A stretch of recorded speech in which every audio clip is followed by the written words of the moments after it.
Dinas Perhubungan Kabupaten Sleman Yogyakarta menggelar pemeriksaan kelaikan bus untuk angkutan arus mudik. Dinas Perhubungan juga bekerja sama dengan Badan Narkotika Nasional Kabupaten Sleman untuk memastikan awak bis tidak menggunakan narkoba. Pemeriksaan meliputi kelengkapan administrasi kendaraan seperti STNK, surat uji atau KIR, SIM, serta pemeriksaan kondisi fisik bis. Dalam pemeriksaan, petugas menemukan bis dengan baut roda ban yang tidak lengkap. Petugas juga menemukan bis dengan menggunakan ban vulkanisir yang sudah mengelupas.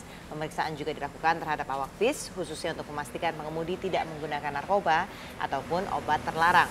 Pemeriksaan akan terus dilakukan khususnya pada bis-bis yang melayani trayek antar kota, antar provinsi.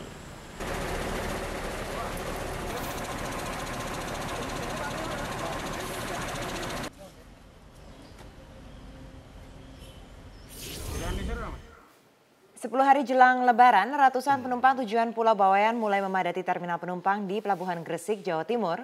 Menurut petugas, sejak pagi hari, ratusan penumpang telah memadati areal terminal penumpang di Pelabuhan Gresik untuk mudik menuju ke Pulau Bawean. Kasih Pelayaran Dinas Perhubungan Kabupaten Gresik, Muhammad Amri mengatakan, untuk melayani arus mudik Lebaran tahun ini, pemerintah Kabupaten Gresik telah menyiapkan 3 unit kapal. Sementara itu, petugas memprediksi puncak arus mudik akan terjadi pada 3 hari sebelum Lebaran.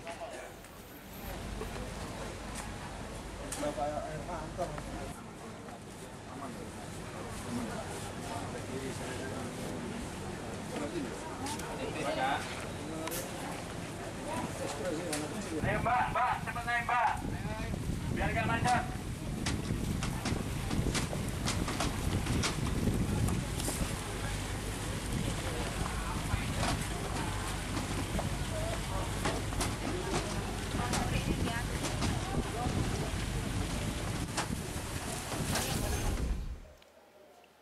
Sementara itu pengerjaan tol fungsional dari Brebes sampai Gringsing, Jawa Tengah dijadwalkan selesai pada hari ini. Rifai Pamoni memiliki informasinya, silakan Rifai.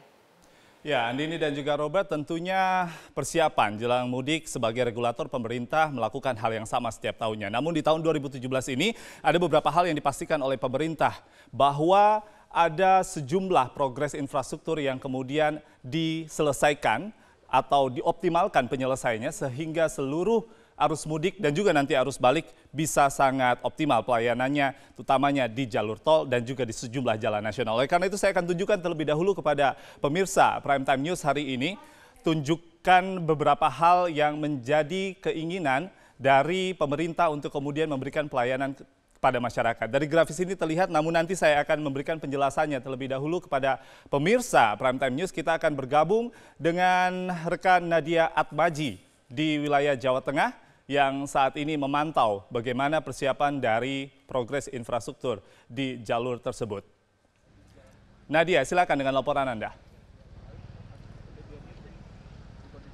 Rifai, saat ini saya berada di kawasan Pejagan, Jawa Tengah. Tadi sepanjang hari kami bersama dengan Kakor Lantas Polri memantau jalannya tol yang berfungsi secara fungsional, yaitu dari kawasan Batang hingga Semarang. Total panjang dari Batang Semarang ini adalah sepanjang kurang lebih 75 km. Di sepanjang jalan ini sebenarnya dijanjikan untuk selesai proses pengerjaan, namun tadi kami masih melihat di beberapa bagiannya ada pengerjaan dan masih ada alat berat serta sejumlah pekerja yang masih melakukan proses atau aktivitas dari pembangunan di sini. Namun jika dibandingkan dengan minggu lalu kami juga sempat memantau di daerah yang sama, ini sudah jauh lebih rapi dan juga bersih. Karena pekan lalu masih ada truk yang lewat membawa material, membawa tanah sehingga menyebarkan debu sehingga mengurangi jarak pandang dari pengemudi. Kemudian kami juga melihat adanya pemasangan lebih banyak patok. Patok ini menggunakan reflektor sehingga jika digunakan di malam hari ini bisa memberikan keamanan yang lebih bagi para pemudik meskipun tidak ada penerangan di sepanjang jalan ini, dan nantinya akan dibuka selama 24 jam dan akan dibuka dengan gratis bagi para pemudik. Rifai. Ya, Nadia, demikian untuk di wilayah Pejagan. Sementara di Brebes ada pembangunan flyover. Bagaimana progresnya hingga saat ini? Betul sekali Rifai, ada pembangunan 4 flyover di saat keluar dari exit Brebes Timur dan ini digunakan rencananya untuk memecah kemacetan yang terjadi pada tahun lalu. Dan untuk lebih lengkapnya saat ini saya sudah bersama dengan Kakor Lantas Polri Irjen Pol Royke Lumowa. Pak, bagaimana tadi pantauan di sepanjang flyover ini? Apakah akan sebegitu efektif memecah kemacetan, Pak? Ya, 4 flyover di wilayah Pejagan arah Perupuk Bumi Ayu Purwokerto, yaitu flyover Dermoleng, ya tadi kita sudah lihat, kemudian Klonengan, Kesambi dan Kretek. Ini sangat membantu memecah kemacetan di sepanjang jalur exit Pejagan sampai Perupuk dan Bumi Ayu Purwokerto. Tahun lalu antriannya cukup panjang dan cukup lama, sampai 10 jam bahkan lebih. Masyarakat terjebak di jalan Tanggungan itu yang mengarah ke Perupuk, yang sebelah kanan sungai itu, sebelah kiri sawah, jadi tidak ada jalan pengalihan juga. Nah, dengan adanya flyover di atas rel kereta api ini sangat membantu, karena bayangkan saja kereta api yang lewat itu pada saat peak itu, arus mudik itu setiap 8 menit kereta lewat, jadi kendaraan berhenti dan berhenti. Jadi kereta ini akan semakin intervalnya semakin cepat ya Pak untuk melintas. Nah, ada perlintasan yang tidak dilewati atau tidak dibangun flyover di atasnya, itu di daerah Karangsawah Pak. Itu bagaimana kemacetannya di sana? Di Karangsawah itu memang tahun ini belum dibuatkan flyover karena memang tanahnya sedikit labil ya. Butuh konstruksi yang cukup rumit, sehingga tahun ini belum, tahun depan. Teman-teman dari PUPR mengatakan bahwa itu targetnya tahun depan, dan walaupun tidak dipasang flyover tahun ini, sudah sangat membantu ya. 4 ini sudah cukup kuat mengurai kepadatan bahkan kemacetan yang begitu padat, begitu panjang di tahun lalu.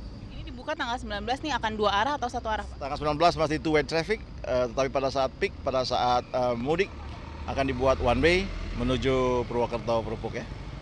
Terima kasih banyak Pak atas kesempatannya. Itulah tadi wawancara saya dengan Irjen Pol Royke Lumowa terkait dengan pembangunan infrastruktur dan juga bagaimana kepolisian nantinya bisa mengurai kemacetan dan membuat rekayasa lalu lintas jika terjadi kemacetan. Kembali ke studio, Rifai. Nadia Atmaji dengan laporannya langsung dari Jawa Tengah. Terima kasih dan selamat kembali bertugas. Pemirsa, Andini dan juga Robert, saya akan lanjutkan penjelasan tentang apa yang dijadikan janji atau optimisme dari regulator pemerintah dalam hal ini untuk membangun sejumlah infrastruktur. Kalau kita melihat di sini ada sejumlah jalan nasional yang melintasi wilayah Jawa Tengah, katakan saja Brebes dan juga Kendal, yang setiap tahunnya kemudian menjadi titik terpadat pada saat arus mudik dan juga arus balik. Oleh karena itu salah satu solusi yang dilakukan oleh pemerintah adalah membangun jalan layang atau overpass atau flyover, di mana dari pembangunan ini juga dikaitkan dengan keberadaan sejumlah titik perlintasan kereta api. Kita lihat kereta api bisa saja melalui jalur yang sudah disiapkan oleh pemerintah ini. Dalam hal ini adalah sebagai operator PT Kereta Api Indonesia harus memenuhi sejumlah perlintasan kereta api dengan lalu lintas kereta api di hari mudik saja. Kita akan lihat datanya dalam grafis yang kami persiapkan bersama dengan tim Media Research Center hari ini. Wilayah mana saja kemudian yang dilewati oleh 4 jembatan layang atau overpass Pantura ini? Di wilayah Brebes ada Dermoleng dan juga Kretek, tadi sudah disampaikan oleh pihak Korlantas Mabes Polri. Lalu di wilayah Tegal ada Klonengan dan Kesambi. 4 wilayah ini kemudian dalam operasional di arus mudik nanti bisa dilintasi kereta api perharinya 97 kali lintasan. Lalu apabila tidak disertai dengan keberadaan flyover, kemacetan akan terjadi selama 9 jam. Oleh karena itu dengan adanya infrastruktur 4 flyover atau jembatan layang ini akan meminimalisir kondisi kemacetan atau kepadatan. Data berikutnya akan kami tunjukkan progres dari konstruksi yang dijaminkan oleh pemerintah selaku regulator untuk kemudian secara fungsional digunakan sepanjang arus mudik di jalur nasional atau jalan nasional yang melintasi jembatan layang ini. Di wilayah Brebes untuk jembatan layang Dermoleng sudah 84,96%. Sementara apabila kita melihat Jembatan Kretek sudah mencapai 76,84%. Kita beralih ke jembatan layang atau flyover yang berada di sisi wilayah Kabupaten Tegal di titik Kelonengan 94,23%, hampir usai. Lalu di wilayah Kesambi 78,68%. Sementara di jembatan layang Kesambi dan Kretek masih ada sejumlah upaya yang dilakukan seperti sewa menyewa antara PT Kereta Api Indonesia dan juga pemerintah. Oleh karena itu seluruh progres ini sesuai dengan update 3 Juni 2017 maksud kami yang sudah disampaikan oleh Direktorat Jenderal Perkeretaapian dan juga dari Kementerian PUPR seluruhnya bisa digunakan 10 hari sebelum Lebaran di tahun 2017. Kita lihat data berikutnya yang akan kami tunjukkan mengapa seluruh infrastruktur utamanya di perlintasan kereta api direncanakan oleh pemerintah selaku regulator untuk dibangun flyover dengan berbagai jenis teknologi dikarenakan kecelakaan di perlintasan kereta api setiap tahunnya cenderung naik angkanya. Kita lihat, saya akan menunjukkan data yang berada di daerah operasional kereta api Indonesia di wilayah Jawa Timur dan DKI Jakarta. Dua daerah operasional yang paling padat perlintasan kereta apinya. 2014, 2015, 2016 angkanya cenderung naik. Kita lihat di Jawa Timur dari 19 kasus di tahun 2014 kemudian menjadi 23 kasus di tahun 2015 dan 32 kasus di tahun 2016. DKI Jakarta meski ada penurunan di tahun 2016 namun angkanya masih di 29 kasus sementara di 2015 sempat mencapai titik kasus tertinggi untuk kecelakaan di perlintasan kereta api mencapai 32 kasus. Direktorat Jenderal Perkeretaapian Kementerian Perhubungan menyebutkan berbagai faktor, diantaranya adalah human error dan juga sarana sebanyak 28% menjadi pemicu dari keberadaan kecelakaan di perlintasan kereta api.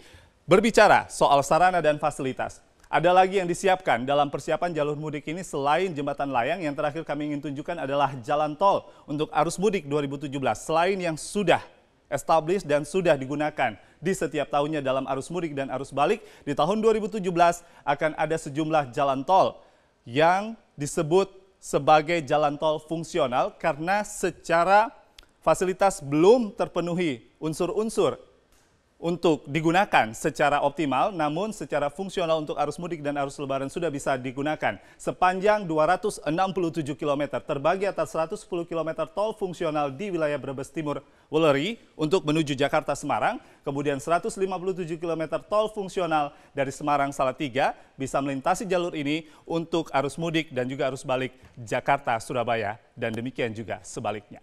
Demikian Andini dan juga Robert. Baik, terima kasih Rifai Pamoni atas pemaparan Anda.